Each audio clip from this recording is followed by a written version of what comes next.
Welcome to this video on inheritance in Python. We'll be talking about what the essential concepts are for understanding inheritance and also talking about how we actually implement this in the Python programming language. So inheritance lets us more accurately model the outside world in our code, which becomes really important as the complexity of the situations that we're trying to represent inside of our programs increases. It will also help us avoid redundancy by extending classes instead of recreating them, which is great for this principle of DRY, which stands for don't repeat yourself. Basically, anytime in code where you have the opportunity to either replicate code by cutting and pasting or somehow creating it in a way that will allow you to extend existing code instead of creating a new version of it, that reduces the amount of repetition that we have in our code, which is really beneficial. Inheritance also allows us to create more flexible code by using something called polymorphism. That's a little bit beyond the context of this video, but that we'll talk about in a little bit. Probably most importantly for most applications, inheritance allows us to focus on the most relevant aspects of our classes and hide unneeded complexity, because it's really helpful to be able to just focus on one particular element without having to be sort of overloaded with the entire complexity of our whole application all at once. So inheritance is really helpful for that. So one of the first things that we need to understand are the different types of relationships between objects. If you've looked at class attributes like quiz grade, then you're already familiar with has a relationship. So if you have a student object or student class that has an attribute of quiz grade, you can say student has a quiz grade, or student has a name, or student has an address. And that's a particular type of relationship. When you start talking about inheritance, that gives us the capability to represent what are known as ISA relationships. So now, if we have multiple categories of person, you might have a student, you might have a faculty member, you might have any other type of person, you can say student is a person. It isn't that has a relationship anymore where you're just talking about attributes, but now you could actually say that student is a person. So what that allows us to do is once we've defined the attributes that would be applicable to any person, things like name or address or height or things like that, since student is a person, rather than creating student from scratch and recreating all those attributes and having duplicates and copies of them, now we have the capability of just extending the person object to say that student is a person, but our student object is a more specialized version of the person object because it's going to have certain attributes that the person object doesn't have. Maybe it has a GPA and a class schedule and other attributes that make it kind of more specialized than just the person object that we started out with. So when we look at those things together, we're still going to have has a relationships, and those are going to be represented by all of our attributes that we define, but we're going to have these ISA relationships as well, where we could say student is a person, and so on. All right, I'm going to start by creating my base class. So in this case, I'm going to create a class called vehicle. And this vehicle class is going to serve as the class that we're going to kind of use as our starting point. This is going to be the most general case in our class hierarchy. So we're going to define our dunder init function, and as parameters to that dunder function, in addition to self, which is going to represent any instances that we create of this vehicle class, let's also think about some attributes that might be applicable to any vehicle. So any vehicle can have a name, it could have a weight, and it could have a num passengers. So, and that might even be, that number might be 0. It might have 0 passengers if we're talking about a drone or something along those lines. But since we are defining our base class of vehicle, we want to make sure that any attributes that we add are applicable to any kind of vehicle that we might encounter. We don't want to have something that's specific to a tow truck, like carrying capacity, or a vehicle that goes in the water, like number of oars or anything like that. At this point, we just want to think about attributes that are going to be applicable to any type of vehicle that we might encounter. So we're going to initialize our class kind of in the standard way that we would any other class. We're going to set self.name equals to name, self.weight equal to weight, and self.num passengers equal to num passengers. And the reason that we do that is because our self object is going to be a reference to any instances that we create of this vehicle class. So in order for these values to continue to exist after our init function goes out of scope, we need to make sure that we take those parameter values that the user passes in and we assign them to the actual instance of the class. And that's where setting self.name equal to name and so on becomes critical. So now that we have our init function defined, let's define our dunder, or double underscore string function,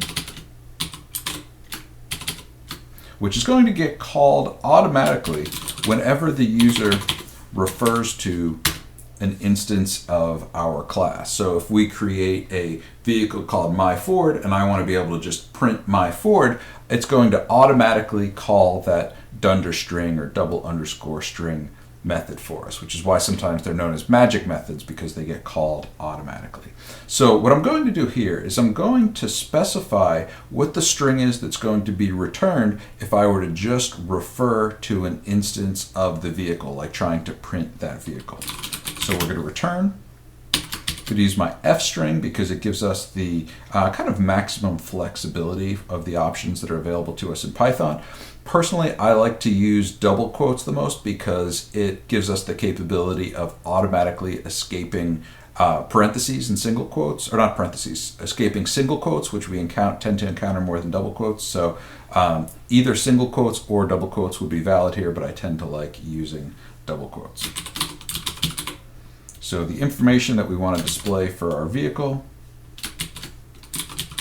is going to be self.name, self.weight,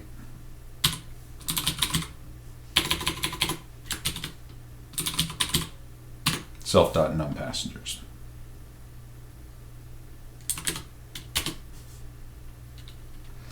Now, the last method that I want to create for my vehicle class before we move on to extending that is going to be a move vehicle method. So I'm going to define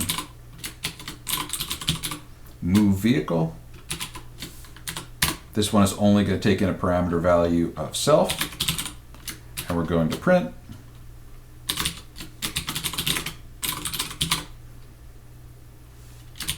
moving vehicle self.name, and let's add a location. So I'm going to add another attribute that's going to allow us to keep track of each vehicle's location. So I'm going to go back into my init method, and I'm going to set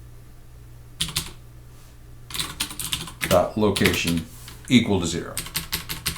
And notice that I'm not passing this value in as a parameter, which is fine because when the vehicle is instantiated, it's always going to have a starting location of 0. So back to our move vehicle method.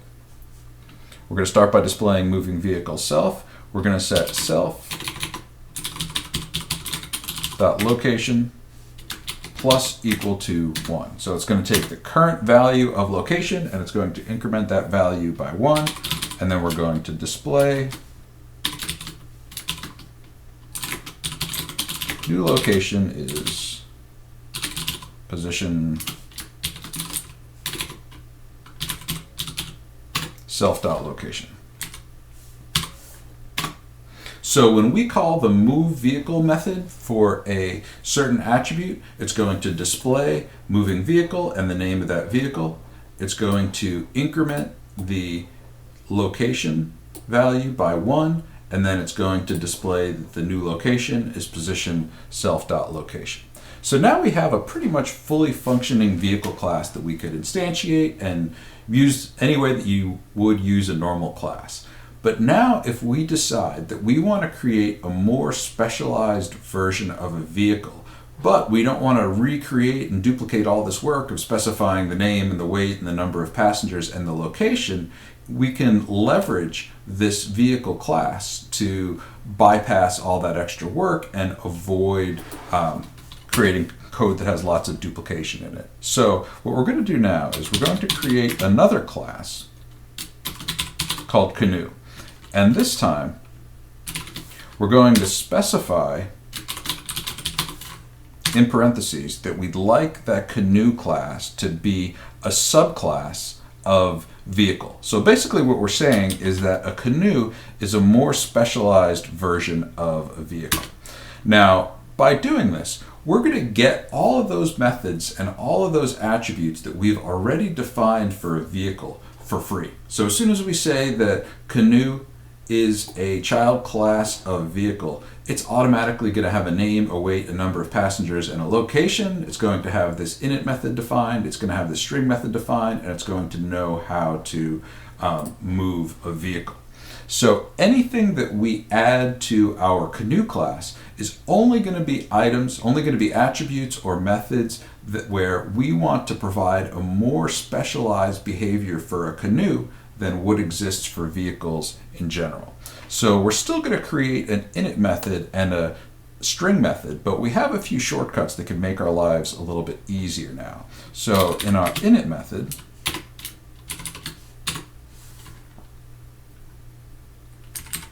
we're still going to make an init method that's going to take self, it's going to take name, it's going to take weight, it's going to take num passengers, but this time it's also going to take num paddles. Now, adding a num paddles attribute to our vehicle class wouldn't make any sense because obviously if we're talking about a car or a truck or an airplane, it's not going to have a number of paddles. But now that we're looking at a more specialized version of vehicle in our Canoe class, now it makes sense to have a number of paddles. So now what we're going to do is inside of our init method, what we would like to do is we would like to have the capability of copying all of these parameter values into our instance variables of name and weight and num passengers. We've already done the work of doing all these assignments in our superclass of vehicles. So it would be really helpful if there was a way that we can leverage the assignment of all these variables that we've already done in our superclass. And luckily, there is. The way that we do that in Python is we use the super keyword. And what super is going to do is it's going to specify that whatever method comes after that is going to be the version of that method that we've defined in our superclass. So in this case, inside of our init method for our Canoe class, we want to call the init method that we've already defined previously for our vehicle class. And the way that we're going to do that is by calling super.init. And the parameters that we're going to pass in are going to be name, weight, and num passengers. Now, notice that these are just the parameters that we've defined our constructor or our init method for our vehicle class to make assignments for. We still have one attribute. We still have that num paddles attribute that we haven't assigned to the self attribute, the self object yet. So we still need to do that manually. So we still need to set self dot num paddles equal to num paddles. But the rest of that work we don't need to recreate. We don't need to recreate the work that we already did in the init method of our vehicle class because we can use our super keyword to leverage the init function that we've already created in our vehicle class. So now that we have our init function defined, let's create our string function. So in this case, our string function is going to be really similar to the version of our string function that we created for vehicle, except now we have another attribute that we want to display. Recall that in our vehicle class, we created a string function that returns this vehicle label along with self.name, self.weight, and self.numPassengers. So when we're only referring to a specific vehicle, it makes sense to only refer to these attributes because vehicles in general don't have a number of paddles. But when we're talking specifically about a canoe, then we do have number of paddles. So what we want to do is, again, we're going to leverage the super keyword. This time we're going to call super dot str, and now what we're going to do is that's going to return the name, the weight, and the number of passengers because that's the string method of our superclass, which is vehicle. And now all that we want to do is we want to add on to that our number of passengers. So we're going to use our f string, we're going to add a comma to this just for formatting, and then we're going to add self.numPaddles. So now we really have the best of both worlds here because we automatically have the string method that we've created for our vehicle class, plus we have the power to customize them by using the super keyword to get the values from the superclass and then add on to that in a way that makes them more specialized and more specific to our canoe class. So the next thing that we want to do is we already have a move vehicle method that we've inherited from the parent class. So if we were to create a canoe object and we were to call move vehicle, that would work. We would be able to do that. So if we were to exit our class and if we decided that we wanted to create a, let's call it fast canoe equals canoe. Let's give it a name of the fast canoe, not very original. A weight of 35, num passengers of 2, and num oars of 2, or num paddles of 2.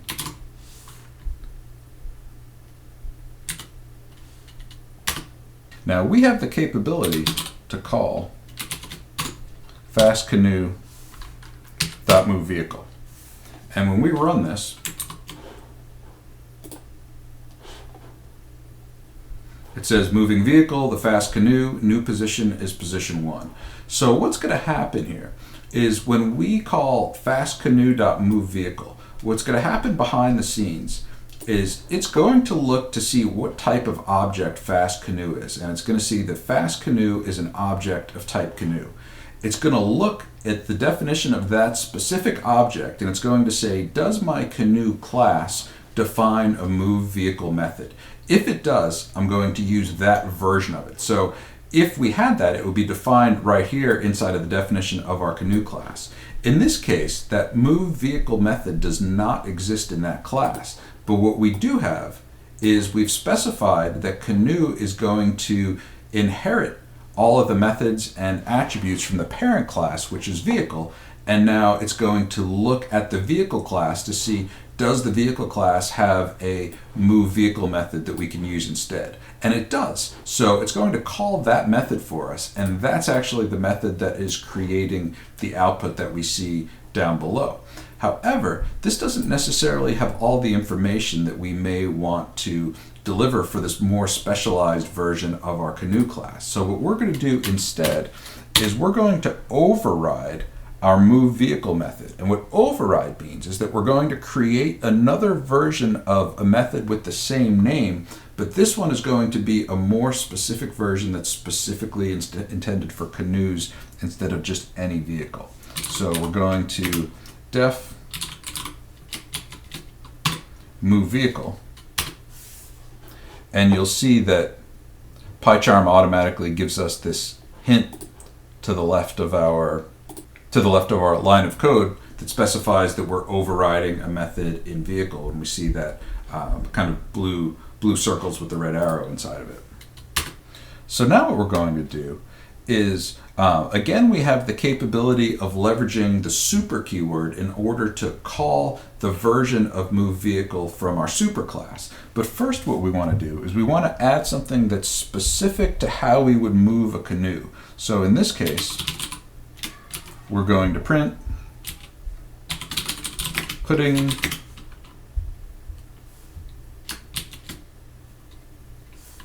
and make this an F string.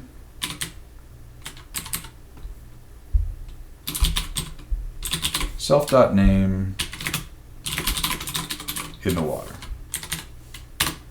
And the reason that we want to put this in the moveVehicle method for canoe but not in vehicle is that this wouldn't make sense for moving any type of vehicle in general. If we're moving a tow truck, we're not going to begin by putting that tow truck in the water before we move it, obviously. So instead what we're going to do is we're going to take that specific line of code that relates to putting that canoe in the water, and we're going to only put that in the moveVehicle method of our canoe class. And then, since we still want to follow all of the other steps from our standard, more general moveVehicle method that we've defined for a vehicle, now we want to call super.moveVehicle.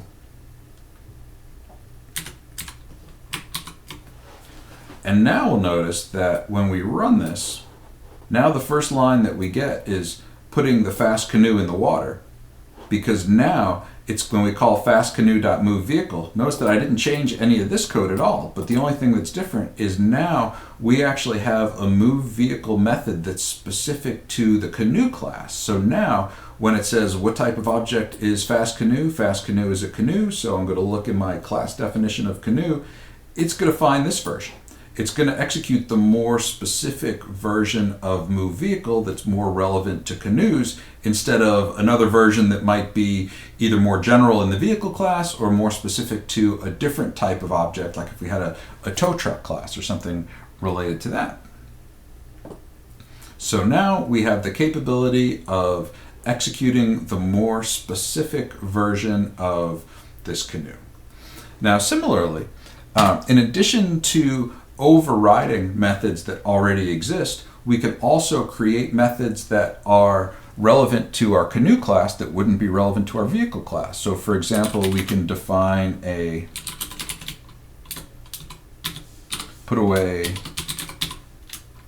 oars method of our canoe class that just prints oars have been stowed. Now this method obviously of put away oars wouldn't make any sense for our vehicle class because we don't know if the vehicle has oars or not, but it does make sense for our canoe class. So if we were to just create a vehicle object, instance of our vehicle class, so if we were to say Fred's vehicle equals vehicle Fred's vehicle, it weighs 2,000 pounds and holds 4 passengers. Now, if we were to try to call Fred's vehicle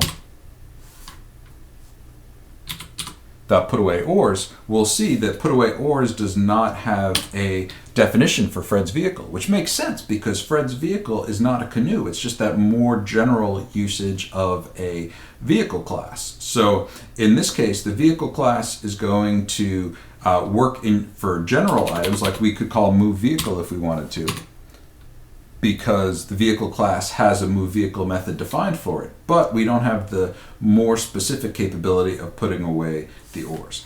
On the other hand, if we wanted to call the put away oars method of our fast canoe instance, we would be able to, in fact, call put away oars because Python recognizes that put away oars is a method of the canoe class, and the fast canoe object is an instance of our canoe class, so it's going to allow us to call that method.